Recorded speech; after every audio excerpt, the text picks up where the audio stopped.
A couple who left the UK to sail around the world for a few years in 2011 are still going, and have got married and had 3 children along the way.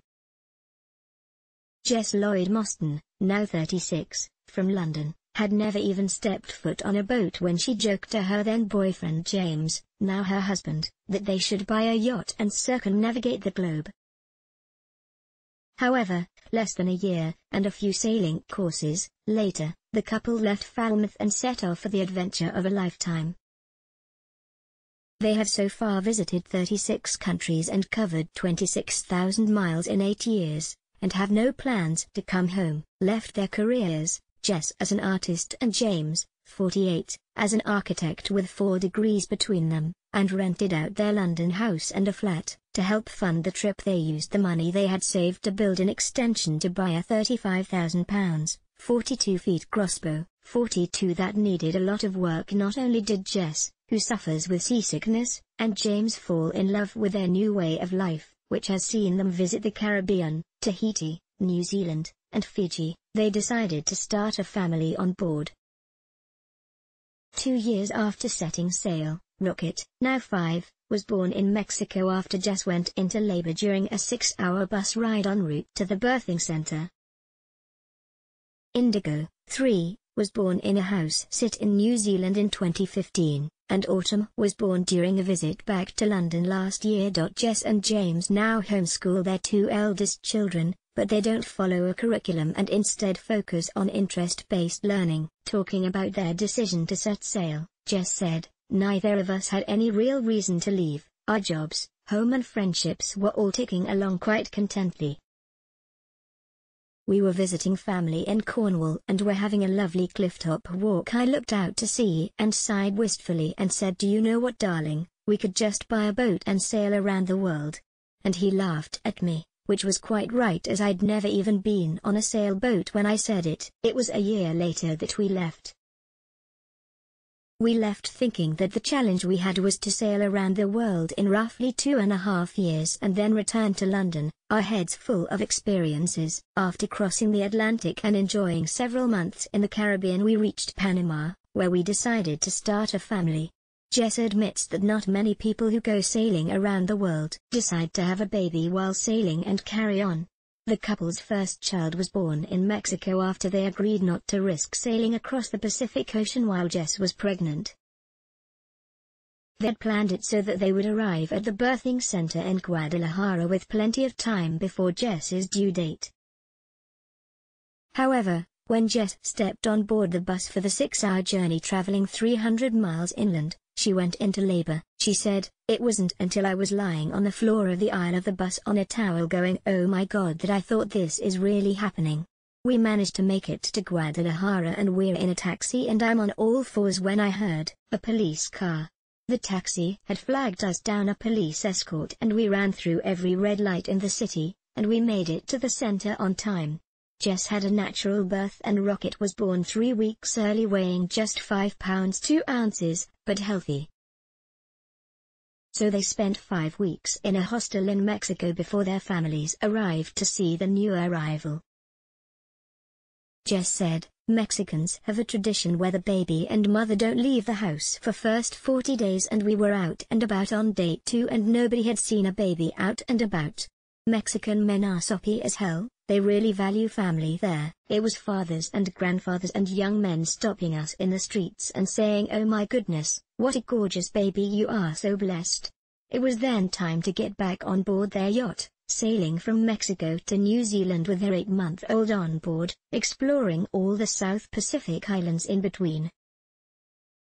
The first passage to the Marquesas in French Polynesia was 26 days and 2,850 miles, although Jess admits for long stretches at sea, they do hire crew to come on board with them. So how they adjust to being a family of 3 with a very young new crew member?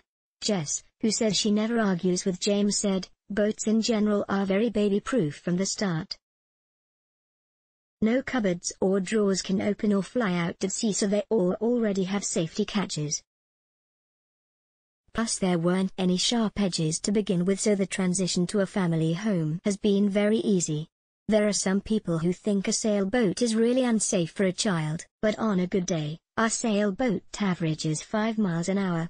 There are kids in cars in motorways every day.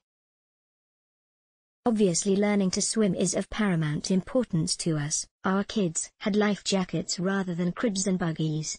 It doesn't mean you get nonchalant about any of the safety kit. It's just a very different kit from your average baby in London.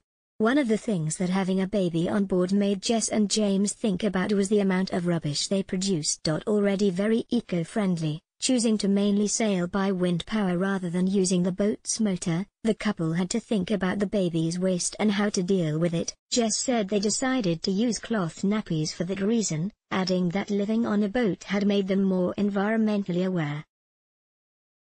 As well as earning money from renting out their house and flat, Jess and James also make cash along the way by writing a blog along with freelance writing and photography, which they share on Instagram. Jess admits they live very frugally and make things like bread and cake from scratch. She says although they have mortgages on both properties, by being mindful of how they spend their money, they have actually managed to save cash while they've been away. The initial outlay for the boat and its repairs and everything to get them started was around £60,000.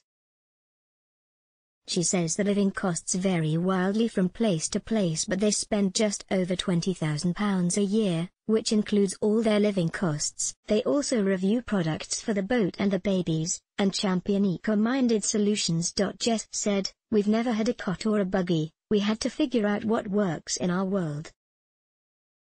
That's how we got involved with Sleepyhead. On the boat, there's no room for a cot. We wanted to co-sleep with our baby and we felt with a Sleepyhead we could do this safely."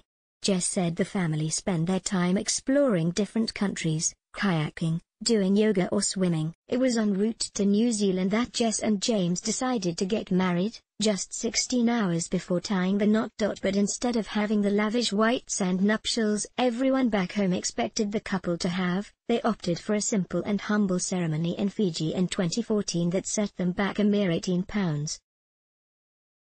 Their daughter Rocket was their only guest, and she slept through the whole thing.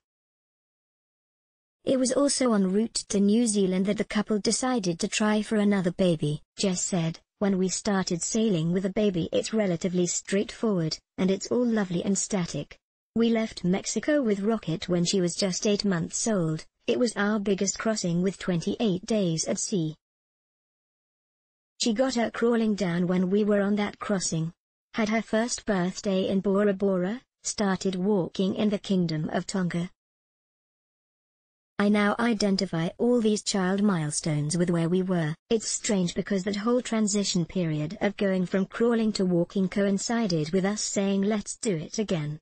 The couple decided to do a house sit in New Zealand around Jess's due date.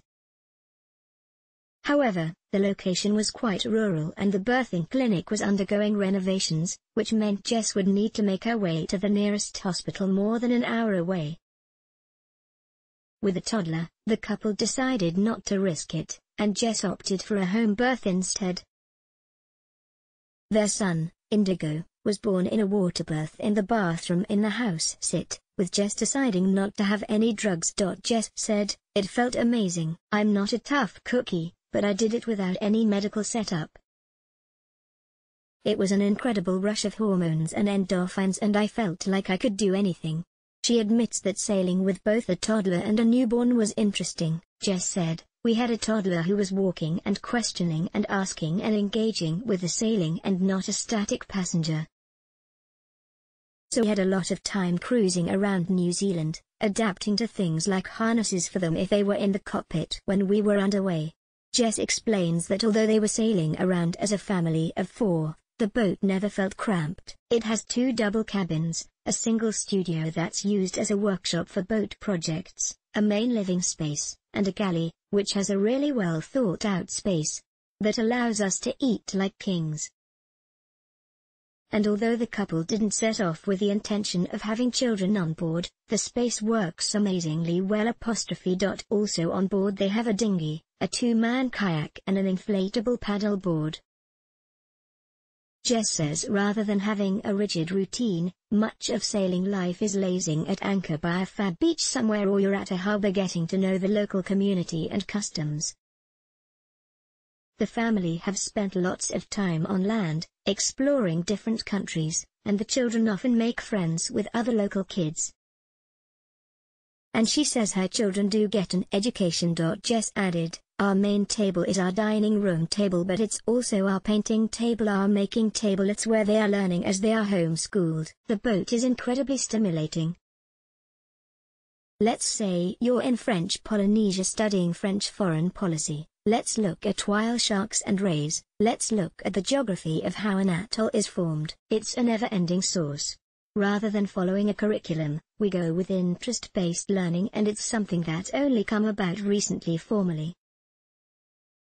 We try to always make things relevant to our lives, so it's not let's sit down and have a maths lesson.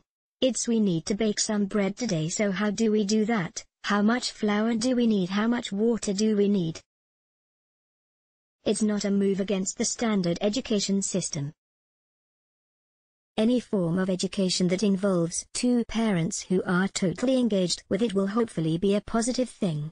The family of four then set sail from New Zealand back to the South Pacific and onward into Southeast Asia. They planned their third child and left their boat in Indonesia to head back to London to complete an extension on their house, and Jess gave birth to a baby girl, Autumn, in October last year. They plan to set sail again next month and say they currently have no plans to return to normal. Jess said, "Some people work their whole lives to get a retirement together, that they maybe also don't get to have. We're greedy in terms of the amount of time we get all together as a family, want to be together. It's utter chaos at times, but it's a really fulfilling chaos, and to me that's worth the career we don't end up having or the pots of money we don't end up making. Most people work really hard to have that 2-week holiday of the year that we have all the time." So what's next?